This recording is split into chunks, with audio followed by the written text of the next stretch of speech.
After the long pursuit, after the victory, David returns to his 200 men who were too exhausted to cross the river, the brook Besor. Remember, these are not cowards. This text has already told us they were too exhausted to carry on. Their bodies gave out before their loyalty did. I want you to see David's posture when he meets them. He doesn't rebuke them. He doesn't question their commitment. He doesn't measure their worth by their output. The text says he greeted them. Literally, he asked after their peace. How are you guys doing? Are you at peace? Are you all right? He inquired after their welfare. He treats them as brothers, not liabilities. So he's finished the battle. He's come back to those who were exhausted, and he's asking, how are you doing?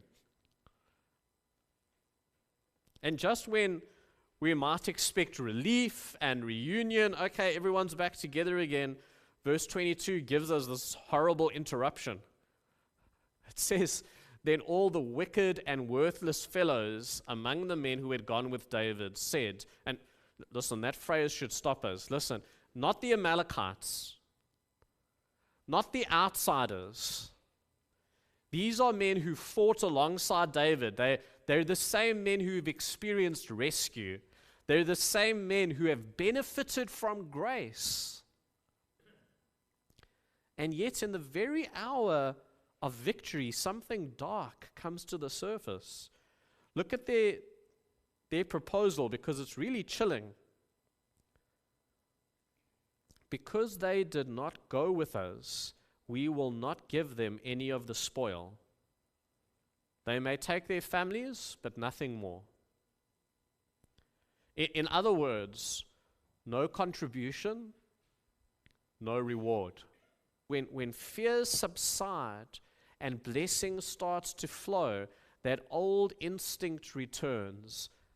I deserve more. You know, this matters so much here because the main battle in the text, the real war here, is not external anymore. The real war in the text is internal now. The Amalekites are defeated, but there's another enemy that remains. That enemy is a belief that worth is proven by my performance.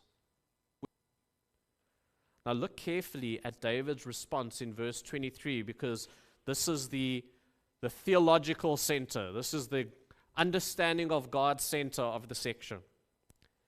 You shall not do so, my brothers, with what the Lord has given us.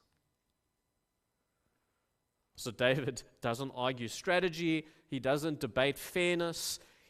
He puts reality into perspective. Listen, let me help you guys come to grips with what's really happening. And he pulls the conversation up to God. The spoil doesn't belong to the fighters because of their courage. It belongs to the Lord because of his mercy. The victory that we had, getting everyone back, it's not a wage. This was a gift from God. The Lord gave us the victory. The Lord preserved us. The Lord delivered the enemy into our hands. And when you see that, the calculus, the math, it changes. If the rescue is a gift, no one can boast.